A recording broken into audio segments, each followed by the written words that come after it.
Hold the line.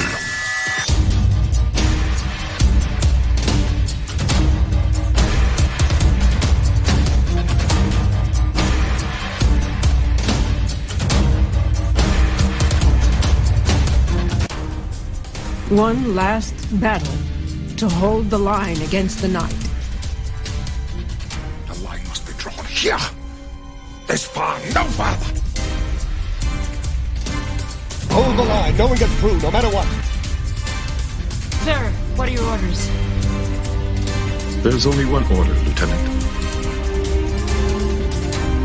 Behold. Incoming transmission. Allied reinforcements have arrived from the west.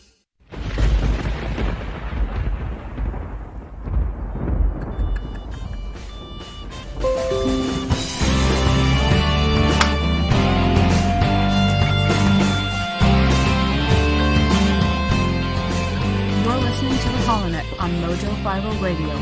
The Millennial Conservative Resistance begins right here, right now.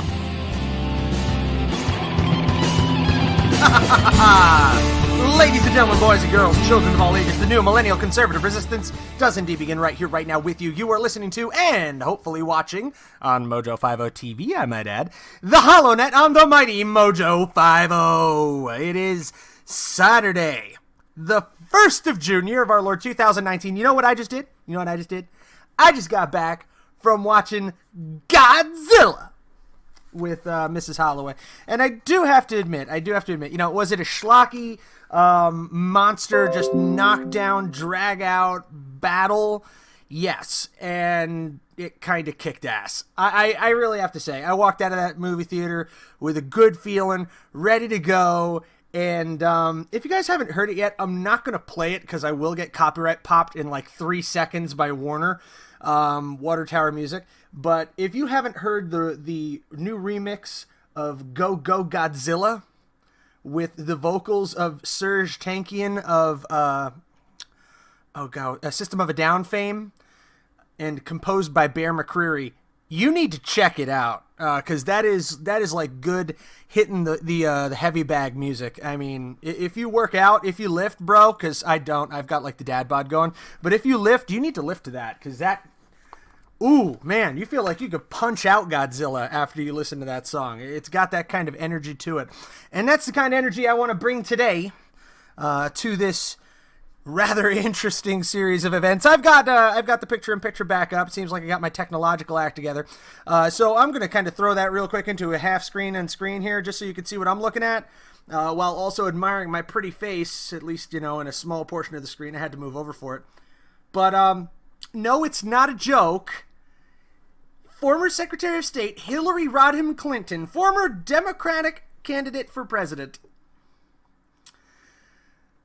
I'm just going to read the tweet. FireEye, which is a cybersecurity firm, says, "We are pleased to announce that former Secretary of State Hillary Rodham Clinton will be a featured keynote at our FireEye Summit in October. Secretary Clinton will engage in an intimate Q&A keynote discussion with Kevin Mandia." Kevin Mandia, who is the CEO of FireEye. That's not a joke. A cybersecurity firm is going to have Hillary Clinton as their keynote speaker. I'm calling it.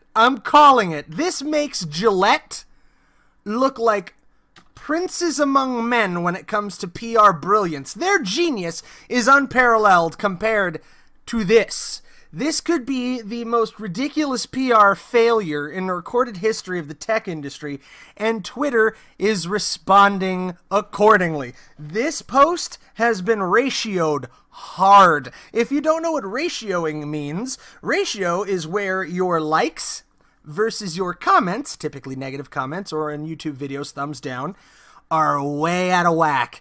So, to the 957 likes this was posted May 30th, by the way, there are over 10,000 comments. Let's see, this has to be a joke, right? According to Paul Schwartz. And there are some winners on here. One of them, I'm just going to roll through it. I'm going to blow a couple of minutes on this. Have I got time? Let me see, where am I at on my show clock? Okay, real quick, before we do that, before we die laughing, I'm just going to do a quick shout out to my brothers and sisters over at Spoonie. Go over to Spoonie.com. Go over, check out our Spoonie channel. They are all about food and fun, having fun with food and vice versa. If you can eat it or have fun with it, they'll be talking about it. Spoonie is a one-of-a-kind 24/7 food talk radio channel. If you like food, want to learn more about your favorite recipes, even learn more about cooking, fitness, culture, and nutrition, Spoonie Radio is your station. Tune in to Chef Patrick's Food Biz Pro show, along with a long line of experienced show hosts who will entertain and inform you all about all things food. That is on www.spoonie.com, our sister station, spoonie.com. All right? So, here are some of the responses on Twitter coming in. Below the Beltway says, hashtag lock her up. David Dankelman says, how to use a homebrew server to avoid congressional oversight and FOIA requests. Something I can't read. Said, the art of multitasking, an expose into crapping, drinking, and selling state secrets while seated on the throne. This I can confirm earlier. Twitter actually removed the reply count for a little while to this because it got ratioed so hard. But Todd Herman pointing out that Twitter removed the reply count because it was ratioed 100 to 1. Now it's approximately 110 to 1. This was earlier today. Pestiferous Magpie says, is this supposed to be satire? The books write themselves. That crooked woman doesn't even have to say anything. Colin says, Hillary keynoting a cybersecurity event makes about as much sense as... And the replies started piling in. Let's see here. Bill Clinton on loyalty. Bill Clinton on fidelity. Jim Jones tending bar. Ooh. Jeffrey Dahmer hosting a cooking show. AOC as a Nobel Prize candidate. These are things that make as much sense as Hillary hosting a forum, speaking as a keynote at a cybersecurity conference. Law enforcement ethics with James Comey. That's a good one. Let's see here. What else we got? Oh, I gotta get my... Yeah, there we go. Oh, not gonna read that one. Screen doors on a submarine. Chris Brown giving a domestic violence seminar. Hannibal Lecter on being a vegan. Let's see here. Joe Biden teaching about sexual harassment. Let's see here. There's got to be more. I saw one that was O.J. Simpson on repairing a marriage. Let's see here. Joan Crawford sponsoring a childcare seminar. Al Gore lecturing on proper data collection. Gerard Damiano hosting a seminar on labor rights. Or Klaus Fuchs mediating a discussion on how to reduce international tensions. Let's see here. Getting Jeffrey Dahmer to babysit your son. Leaving a wolf in charge of the henhouse. Jim Comey speaking on ethics. Asking Casey Anthony to babysit. Ooh, that's harsh. Asking my dog to watch my sandwich. Let's see. Planned Parenthood giving a seminar on the joy of having a child. Oops. Let's see here. Susan Rice being on the board for a company that peddles internet videos. Okay. Asking Willie Nelson to guard your weed stash. Yeah, that's good. I don't know. Willie seems pretty trustworthy to me. I'd trust him. Let's see here. Trusting Al Franken next to an unguarded butt cheek. Oh, geez. Having Anthony Weiner in charge of your daughter's high school cheerleading team's extracurricular activities. Ooh. Trust sushi from a gas station. Okay. Let's see here. Okay, Casey. Falling asleep next to Jodi Arias. Arizona's own Jodi Arias. Oh, that's brutal. All right, I'm gonna stop just reading Twitter to my audience and actually work. How about that? But I did just want to point out the absolute utter ridiculousness of this. Hillary Rodham freaking Clinton giving a keynote speech on cybersecurity in Washington, D.C., October 7th and 8th. Wow. In other news, seemingly unrelated, let me see, stock price, FireEye, because last time I took a look at this, the Hindenburg came to mind. Let me see here. Oh, yeah. Ratioed on Twitter, down 3.38%, or down a half a cent since May 31st. And let's look at this. They went from 1488. This is at 9:35 a.m. down to 1446. Okay, so let's look at the 5-day. So, yeah, okay. May 31st, 1510, and we're down to 1446. So it's interesting. It looks like they had a strong lead up here because they announced the acquisition of another smaller firm. I had read about that. And then they announced Hillary Clinton, and boom. Jeez. Okay, so Gillette kind of started this whole thing off, this virtue signaling of the left, and, said, well, all press is good press, or there's no such thing as bad press. It seems that FireEye has said, hold my beer. Wow. Yeah, not good. So, next up, we're going to roll to kind of the meat and potatoes that I wanted to get to today. Mexico has reacted to the tariffs, and dear God help me, to get an English version of this letter, I had to go to Vox. I can read it in Spanish, but by the way, I translate better than they do, for the record. They got the translation wrong. Mexican President Andrés Manuel López Obrador, who we have talked about in this show, the great socialist hope of Mexico, elected last year, and I called this one. I saw it coming. I apologize, I was not able to pull up the audio, but you can listen to the older HoloNets as soon as I get them all loaded onto the HoloNet archive on Spreaker from the previous network. Some of them are still missing. I have to address that.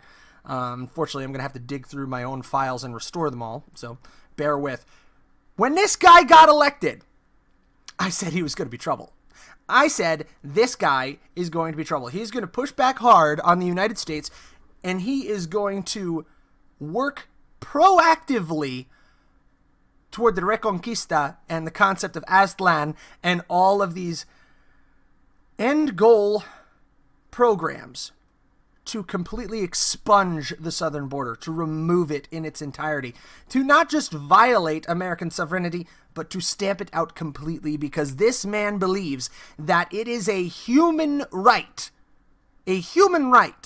to migrate wherever you want to enter other nations illegally, to live and work wherever you want with no regard for who was there and whose country it is. This guy is an international socialist, and you're going to see that here in this letter.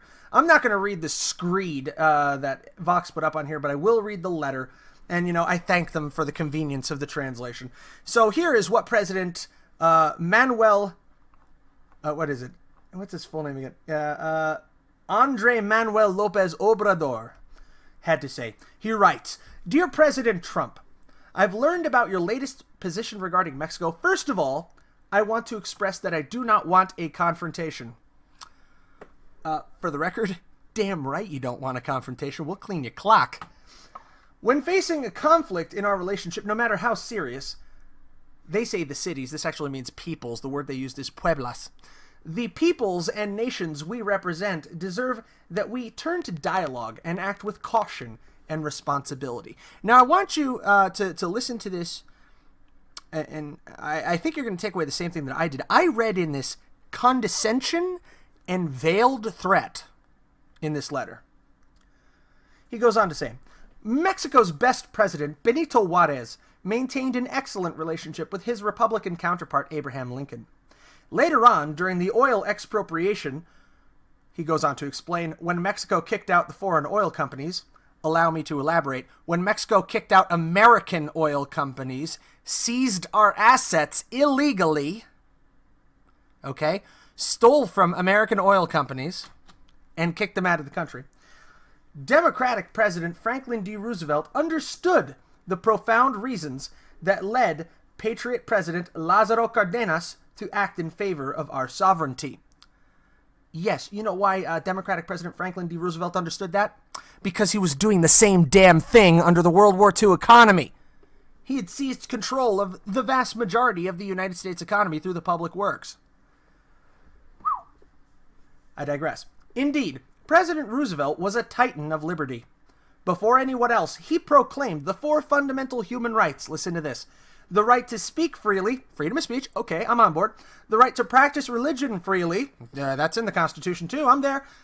To live free from fear, wait for it, and to live free of misery. That's important. That's a right that does not exist in our Constitution. That is not a fundamental right. We have the right to the pursuit of happiness. To the pursuit of happiness. We do not have the right to be free of misery. Why? Because misery is a result of a choice. Happiness is the result of a choice. Outcomes are not guaranteed. I told you this guy was a radical socialist. Exhibit A. And of course, we know that Roosevelt was, absolutely. He wanted an affirmative economic Bill of Rights where he's one of the few AOC quotes that is actually correct is she said that Franklin Delano Roosevelt actually came up with the concept of the universal basic income. It's completely accurate. He goes on to say, that's the thinking behind our politics when it comes to the migration issue. Human beings don't abandon their hometowns because they want to, but because they need to. We'll come back to that. That's why when I first took office, I proposed to partner in helping develop Central American countries by making productive investments that will create jobs and address the root cause of this terrible issue. Yeah, the root cause of the terrible issue is the drug cartels and the rampant corruption in your country. But he is going to address that. I want to say he addresses that. He continues, you must also know that we are complying with our responsibility to prevent, to the extent possible, and without violating human rights, passage through our country. Excuse me. It's worth reminding you that, before long, Mexicans will no longer need to go to the United States, that migration will be optional, not forced. What the fun? Who's forcing them? Are you forcing your people at gunpoint to migrate to the United States? Are the governments of these Central Americas forced? No. No. They're not being forced. There is a lousy economic situation in their native country, but rather than stay and fight and stand their ground and try to make their country better, they are bailing out. They're peeling out of there as fast as they can possibly manage. Okay? So I'm calling BS on that. Nobody's forcing them. And someday it will be optional. It's optional now. They have a choice. They choose illegality. They choose to break our laws. That's because we are fighting corruption, Mexico's main problem, like never before. Show me the evidence. That's how our country will become a great power with a social dimension. I agree. If you are, again, I'd like to see proof, that's fantastic. I want to see Mexico clean up their act, get it together, and join the community of nations as an equal partner. Right now, Mexico is just dangling above a third world country. Just dangling. They're barely better than a third world country. He goes on. Our fellow citizens will be able to work and be happy where they were born, where their families, traditions, and cultures are. You know, damn it, I hope so. And if you're doing your job as president of Mexico, then get her done. Make Mexico great again. Well, actually, you have to make Mexico great in the first place because, unfortunately, looking back at history, it's pretty much always been a show. It has been.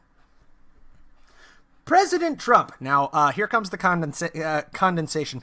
No, condescension. President Trump, you can't solve social problems with taxes or coercive measures. Watch us.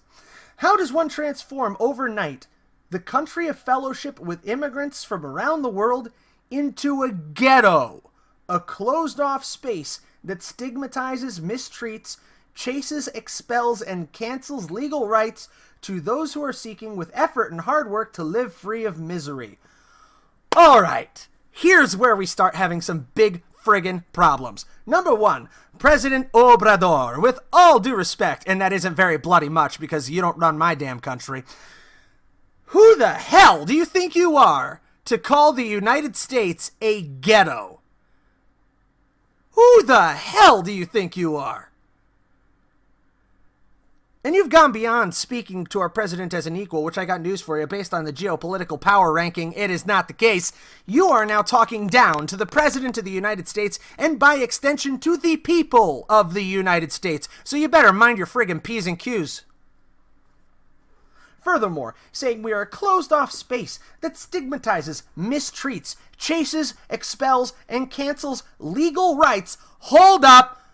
If you are an illegal immigrant in the United States, the only rights that you have are those that we permit you under treaty law. You have few rights. You do not have a right to be here. You do not have a right to work here. You do not have a right to any of our entitlement systems.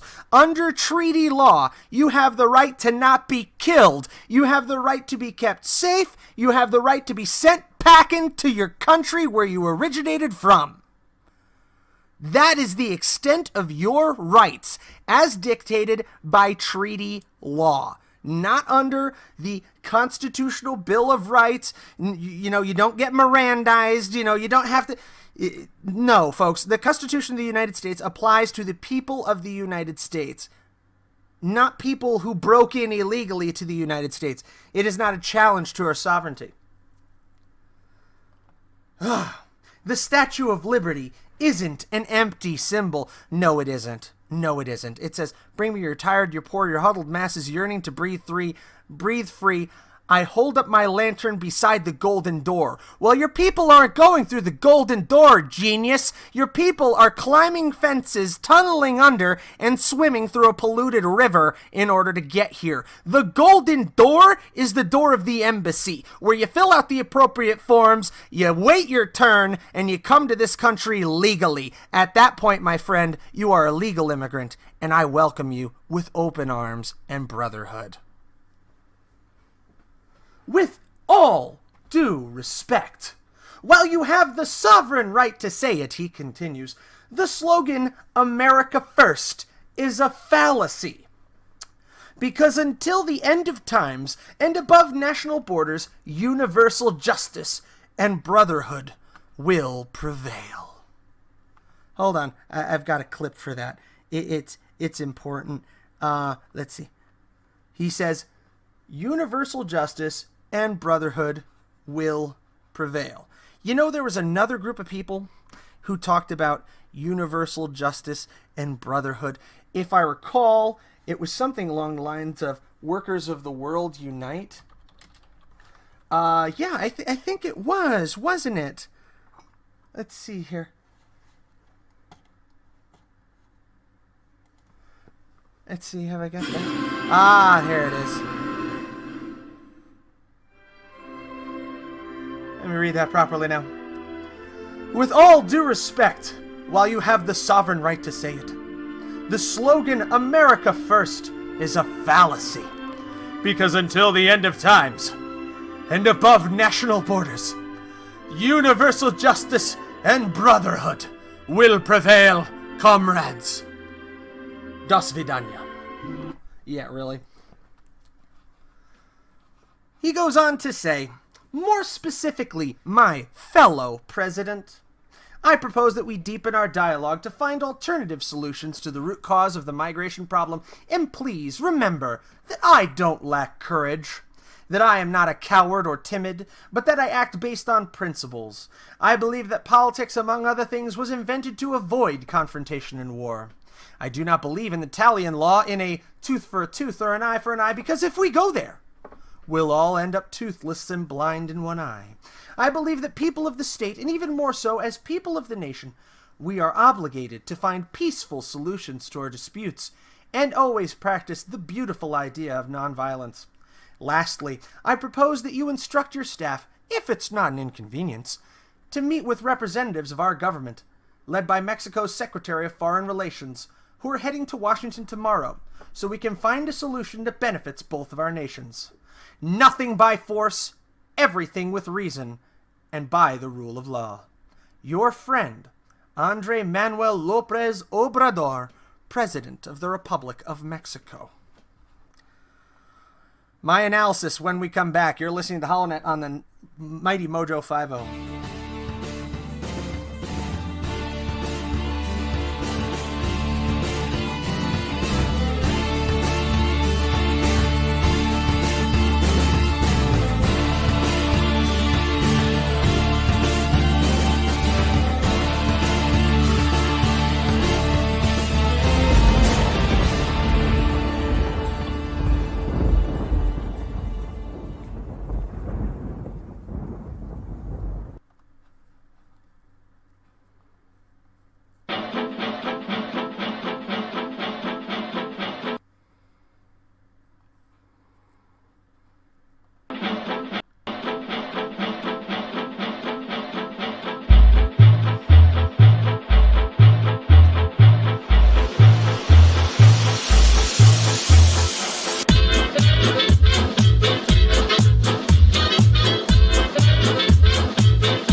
United States.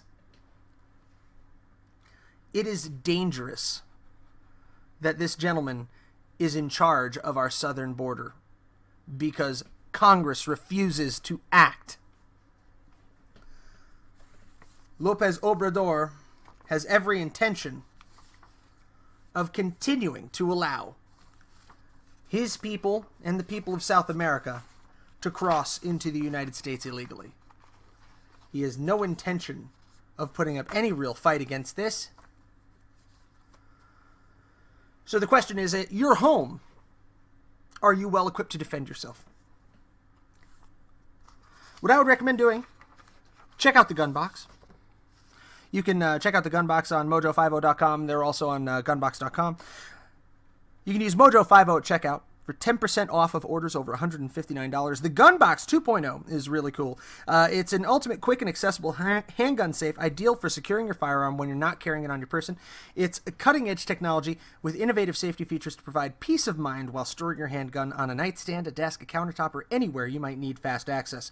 With a simple swipe of a finger, press of a custom key code, the wave of an RFID card or fob, the gun box opens in seconds. The modern design and sleek lines not only make a great addition to any space, but it's the perfect reason to bring your everyday carry gun out from hiding in the closet or the basement safe. Asking yourself, will my concealed carry weapon fit in the gun box? The answer is yes, as the gun box fits most full-size handguns with room to spare for extra magazines, a blade, any other items you might carry for protection. The gun box was designed to be your go-to gun safe and is absolutely the best alternative for fast and reliable handgun storage. And again, you can find that on MoJo50.com and search the gun box. Use MoJo50 at checkout for 10% off of all orders over $159. Check out the gun box. All right. So, Manuel Lopez Obrador. This guy, we need to keep our eyes on him, folks. Keep your heads on a swivel. Keep your eyes open, HoloNet operatives. You are well advised. This man is saber rattling and condescending not just to the President of the United States, because remember, when somebody goes after Trump, they're not going after Trump. They're going after all of us in an international sense. So when other nations of the world mock our president, they are mocking us. He is our representative. Internally, in country, you could say whatever you want about the president. That's why I believe that today Joe Biden should be in jail. Because he violated law when he left the country and went behind the president's back in a diplomatic character. But now on to funny things, like people who like to draw schwanzes in the sky. Not kidding. I wanted to have a little bit of fun on today's show, so I had to pull up this story. This is from the Washington Examiner, and this actually happened over by my mom's house. This happened out in Tonopah, Arizona, and Wintersburg, Arizona. Air Force pilots out of Luke Air Force Base piloting F-35s accidentally drew a shape in the sky that strongly resembled a human phallus. Air Force pilots practicing flight maneuvers accidentally drew a contrail member over Luke Air Force Base in Arizona on Tuesday, Air Force officials said. Officials said on Thursday the pilots involved were simulating a dogfight and accidentally created the phallus shape in the sky, according to CNN. Quote, we've seen the photos that have been circulating online from Tuesday afternoon. 56th Fighter Wing senior leadership reviewed the training tapes from the flight and confirmed that F-35s conducting standard fighter training maneuvers resulted in the creation of the contrails, a Luke Air Force Base spokesman said.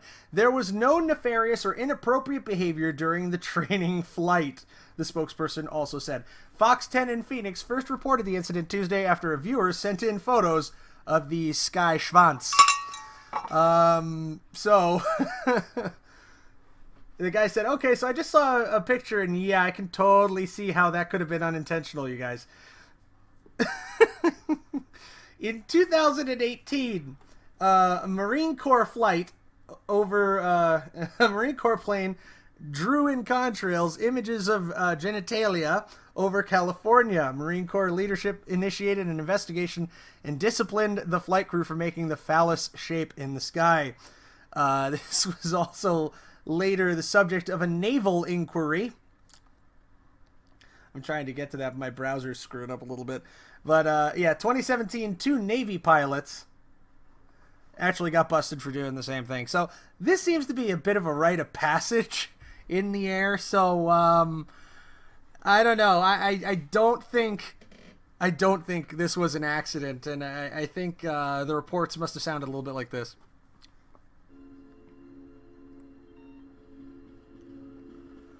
Colonel, you better take a look at this radar. What is it, son? I don't know, sir. But it looks like a giant dick. Yeah. Take a look at it starboard. Oh my God, it looks like a huge... Pecker! Oh, yeah. Wait, that's not a woodpecker. It looks like someone's... Privates! We have reports of an unidentified flying object. It is a long, smooth shaft, complete with two balls. What is that? That looks just like an enormous... Wing, pay attention. I was distracted by that enormous flying... Willie? Yeah. What's that? Well, it looks like a giant... Johnson. Yes, sir. If I manage not to get busted for that, it'll be a miracle. But anyway, Luke Air Force Base pilots unintentionally drawing a phallic-like object in the skies over western Arizona this past week. You can check that out. Links in the description from the Washington Examiner and from Fox 10 News. So, in other news, as more and more fever-pitched threats of impeachment are being lobbed from the left, from the likes of, Kamala Harris, Alexandria Ocasio-Cortez, among others. The Rolling Thunder, the chief of the Rolling Thunder Bike Run, which, if you're not familiar with it, Rolling Thunder is a group of veterans that do a cross-country massive Memorial Day bike run, cross-country to the National Mall. The chief of that group said, according to the Examiner, that bikers will descend on D.C. if the Democrats attempt to impeach President Trump. The leaders of the veterans group Rolling Thunder are poised to roar back to Washington to defend President Trump if Democrats move to impeach him. They said Trump hasn't changed their mind about ending their annual massive Memorial Day biker gathering, but some bikers will be back to demand House Speaker Nancy Pelosi halt impeachment proceedings if she cranks them up. I think he's doing a great job, and I wish Nancy Pelosi and her cronies would get off his back, Executive Director Artie Mueller said Thursday after returning to New Jersey from the group's final planned national gathering in Washington. He predicted a large convergence that would feature not just bikers, but patriotic Americans. Mueller, 74, a former Army sergeant who served in Vietnam, said he appreciates that Trump, quote, speaks the truth, and said he considers Pelosi an arrogant little which, well, if the shoe fits. So now we have reports Rolling Thunder talking about launching an expedition to Washington, D.C., if you will, if President Trump should be impeached. And, I would not take this threat idly. I don't recall who it was, but I do remember reading bikers in the modern age, especially those in patriotic groups, being described as the modern cavalry of the freeways. So that's something to consider. We've spoken many times about the potential for impeachment, and I've said more than once that I do believe an earnest effort to impeach President Trump, to depose him from power illegally, would result in some manner of uprising, be that violent or peaceful. I sincerely hope it would be peaceful. But coming from Rolling Thunder, which is not a small group, and knowing the biker community as I do, being related blood and bone, I don't doubt them, and you shouldn't either. I know among my listeners there's a lot of you who ride, so ride careful, never ride faster than your angel can follow. So, real quick, want to talk to you about a sponsor. I missed a sponsor shot from the last half hour, so I got to get it. The Rich Solution. We all have problems. We all have passions. Let's combine them into purpose. That's what the Rich Solution is all about. Thriving in health, family, community, business, and personality is the mission at the Rich Solution. I was talking to Gwen Rich just the other day. She had the kindness to give me a call. Apparently, I live very close to her daughter, so hopefully I'll be meeting up with Gwen sometime soon, do a little interview or something, because my modest studio surroundings here, I don't know how I'll make that work, but we'll try. But Gwen, after being misdiagnosed for 8 years by 8 different doctors, Gwen was finally properly diagnosed with stage 4 metastatic breast cancer. That hits me kind of close to home, having recently lost my pops to cancer. His was colon cancer, actually. But Gwen firmly believes that her deeply researched supplement protocol has greatly increased the efficacy of her traditional medical treatments, and she's packaged specific kits to address digestive health, cognitive health, maybe I should try that one, joint health, core basic health, and supplemental health. Gwen uses life extension products and has negotiated special pricing on the Rich Solution website, www.therichsolution.com, for her followers. Life Extension has been producing quality supplements for over 35 years. Gwen's protocol is specific to target inflammation in the body and boosting the immune system. You can find her profile protocol and read about her journey on her website, therichsolution.com. That's www.therichsolution.com. Tell Gwen and the gang that Matt from the HoloNet sent you. All right. So, in other news, Alexandria Ocasio-Cortez, according to Fox Business, has equated some tipped workers' jobs to indentured servitude. Indentured servitude. This is another case of you keep using that word. I don't think it means what you think it means. It's by Brittany DeLee. New York Democratic Rep. Alexandria Ocasio-Cortez took up her former job as a bartender on Friday, advocating for higher minimum wage for tipped workers. The goal of the event, hosted by the Restaurant Opportunity Center United, was to promote the One Fair Wage Act, which aims to prevent tipped workers, like those in the restaurant industry, from being paid less than the federal minimum wage. According to the group's website, tipped workers can be paid wages as low as $2.13 an hour, a rate it says hasn't changed since 1991. One congresswoman spoke to a crowd during Friday's event saying any job that pays $2.13 an hour is not a job. It's indentured servitude. But tips. Okay. She also got behind the bar and took some customers' orders. Aw, isn't that sweet? New York is one of 43 states where two minimum wages are allowed to be set. The federal minimum wage at $7.25 an hour, though many states have higher rates. Connecticut, for example, passed a bill that will lift its hourly to $15. Arizona did that recently, too. The freshman lawmaker has been vocal about bullshit. Okay. So this is more of the same. Oh, God. They had to get something in from Sanders, didn't they? Son of a bitch! Yep. Independent Vermont Senator Bernie Sanders, socialist, who supports the bill, said $15 minimum wage would increase pay for more than 25% of the U.S. workforce. Sanders, who launched a 2020 presidential bid, has called the current federal minimum wage at $7.25 a starvation wage, and successfully campaigned to get big corporations like Amazon to raise employee pay to $15. Your poison running through my veins! Good old Bernie Sanders. Alrighty. So, folks, son of a bartender here. I can tell you my mom on many an occasion brought home a lot of money. Big shout out to Kelly's Pub in Carteret, New Jersey. If you haven't been to Kelly's yet, you haven't been drinking in Carteret. So, hey, guys, hashtag not a sponsor, give me a call, because that was a hell of a tagline. If you haven't been to Kelly's yet, you haven't been drunk in Carteret.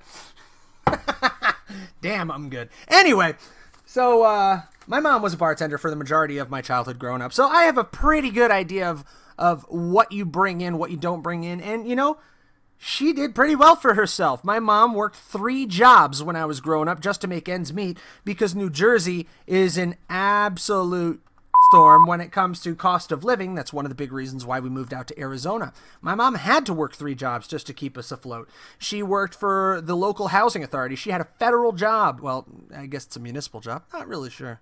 It's not FHA.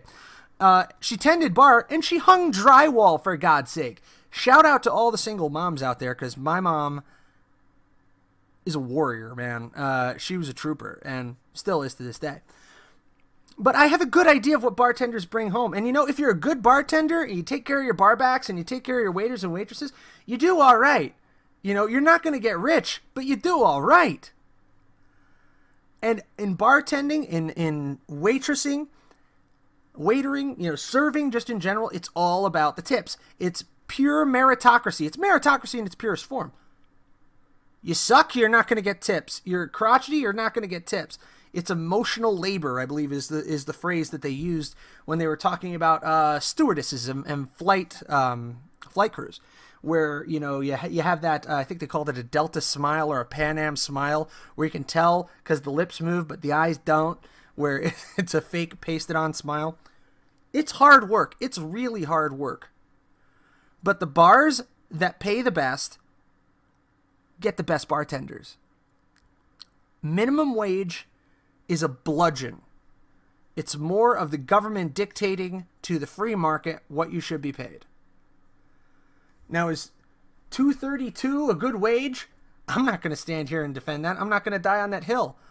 What I am going to say is I am not a believer in a minimum wage. The market should set the rate. The value of your labor is set by the market. And the government seeking to inflate that is only going to make matters worse. So on that note, Fox Business, I'm covering a lot of business news this week. Don't know why. I think I'm getting sick of the politics. Fox Business reports the average millennial's net worth is $8,000. Huh. Isn't that kind of funny? The average socialist's net worth is $0. Anyway. Average millennials' net worth is $8,000, a study finds. Millennials have a much lower net worth than previous generations, according to a new study. The average net worth of Americans between 18 and 35 is less than $8,000, about 34% lower than 1996, a Deloitte study published Wednesday found. According to the Post, education costs have increased by 65% in 10 years. Other costs, including food, health, care, housing, and transportation, have also increased. What we've learned is that the consumer hasn't fundamentally changed, but to the extent they are changing is because the environment around them is evolving, characterized by economic constraints, new competitive options, Change because the financial constraints they find themselves in. Does that mean when people have less money, they spend more, logically speaking? Because that's exactly what happens. Because we have easy access to credit options to live beyond our means, guilty as friggin' charged. I've done my best to live within my means. I mean, my wife and I, we work very hard and struggle to live within our means. This doesn't mean we're always successful. Where is the personal responsibility here? You know, this is not taking into account YOLO as a lifestyle, where, you know, it's eat the cake, take the trip. You know, the last time I actually went on a vacation, I think, was 2010, 2011. I have to check with the wife. 2000, it was pre-2013. I know that damn much, but it's been almost a decade since I actually went on a real vacation. There are people out there my age and younger who go on these big trips every couple of months. That's why you don't have any damn money. Or they go from job to job before they can even get a good amount of experience. I think the minimum you should try to put into a job is at least a couple of years. You know, spending 6 months here, 4 months there, 1 year here, 2 years there. Job jumpers are rampant. I mean, take a good hard look at LinkedIn and anybody in my age group. If you've got more than 14 entries and you're 30, you need to slow it the hell down and figure out what the hell you want to do for a living. Holy crap. There's so many reasons why millennials have a lower net worth than our predecessors did. We've had a hard economy. But that economy now is starting to recover, and these posts and posits that are trying to bring that down are disingenuous at best. Right now, we have a job surplus in this country for the first time in decades. Companies are scrambling to hire people, to hire good, qualified people. So all this doom and gloom, we're coming out on the other side of it, folks. Pick your heads up. We're not living in a slum. This is the United States of America, baby. We're back.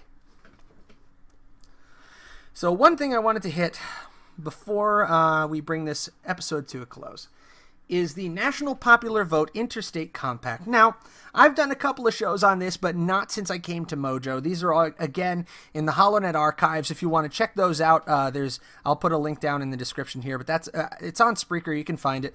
HoloNet archives. I've done a number of shows on the National Popular Vote Interstate Compact. This is, along with the Article 5 convention, because I'm 50-50 on the Article 5 convention, by the way. This could be the biggest threat to the Republic that we see in our lifetime, is the National Popular Vote Interstate Compact. So next week's show, I'm gonna really try to hone in on this. I want to cover 3 topics on next week's show, and hold me to it if I don't.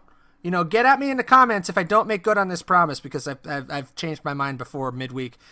But I want to cover the National Popular Vote Interstate Compact in detail, and I'm going to go back to my old show and possibly pull some clips from that. I also covered this way in the back when I was writing for theblaze.com. I covered the National Popular Vote Interstate Compact in 2016. Okay? I've been ringing the alarm bell about this shit. I really need to stop trying to curse. I've been ringing the alarm bell about this for 3 years! 3 years! I've been ringing the alarm bells about this. Hello? They're coming for your electoral college votes, people. The National Popular Vote Interstate Compact, if you are not familiar with it, is an interstate agreement in which the states that sign on agree to move all of their electoral college votes over to the candidate that achieves 51% of the popular vote. So it is based on a straight population majority, a straight popular majority, and completely circumvents the Electoral College as outlined by our founding fathers in the Federalist Papers. They can't get rid of it through the Constitution because they can never get an amendment through, but they can try like hell to circumvent it, and that's what they're doing. And this week, thank you God, this week, we had a reprieve. We had 2 reprieves. The state of Nevada, according to the Washington Examiner, the governor of the state of Nevada, Governor Steve Sisolak, a Democrat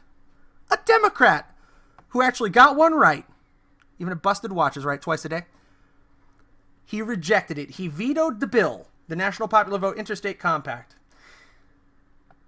Once effective, the National Popular Vote Interstate Compact could diminish the role of smaller states like Nevada and Arizona in national electoral contests and force Nevada's electors to side with whoever wins the nationwide popular vote rather than the candidate Nevadans choose, Sisolak said in a statement. He continued, I recognize that many of my fellow Nevadans may disagree on this point, and I appreciate the legislature's thoughtful consideration of this important issue.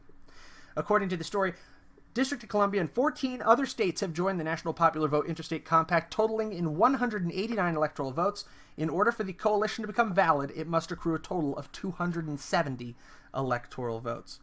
For the record, Democratic candidate Hillary Clinton secured the popular vote in 2016, but only received 232 electoral votes.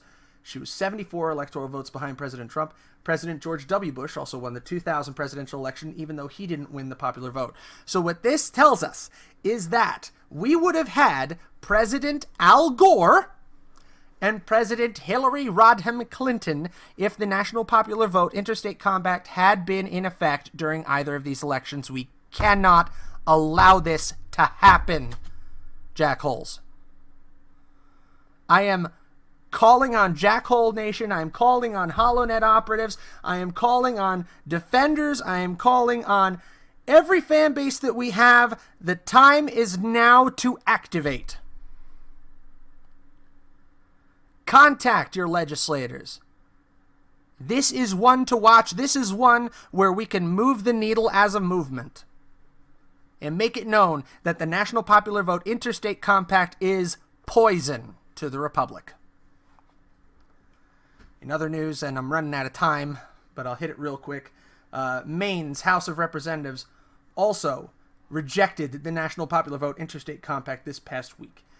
Senate President Troy Jackson would have made Maine join the coalition of now 15 jurisdictions, and the vote is in danger of failure after the House rejected it on Thursday, so kudos to patriots in Maine. Like I said, next show I want to cover the National Popular Vote Interstate Compact. Okay? I want to cover the Article 5 convention. I might need to do 3 separate shows for this. And there's now an effort underway to repeal the 17th Amendment. The 17th Amendment is what forced the Senate to be elected by direct popular vote. The Senate, if you go back to the Federalist Papers, if you go back to the original Constitution as written, the Senate was designed to represent the states and stand for states' rights. The Senate is to be appointed by the state legislatures, not elected by the people. The People's House is the House of Representatives. That's why they call it the People's House. The Senate is the House of the states that represents the states and the interests of the individual states. This move actually would make the Senate more accountable to the people they represent.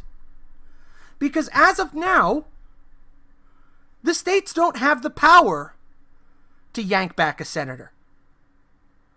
This would allow the states the ability to hold our senators accountable again. Well, folks, we have reached it. It's time to draw this episode of the Holonet on the Mighty MoJo 50 to a close. And mark my words, if I got to do it in 3 separate shows, I'll do it in 3 shows. If I can do it in 1 show, I'll do it in 1. But we're going to cover the National Popular Vote Interstate Compact, the Article 5 Convention, and efforts to repeal the 17th Amendment. Look for those coming up on the Holonet here on the Mighty MoJo 50. Good night. God bless you. And God bless the United States of America from Phoenix, Arizona. End transmission.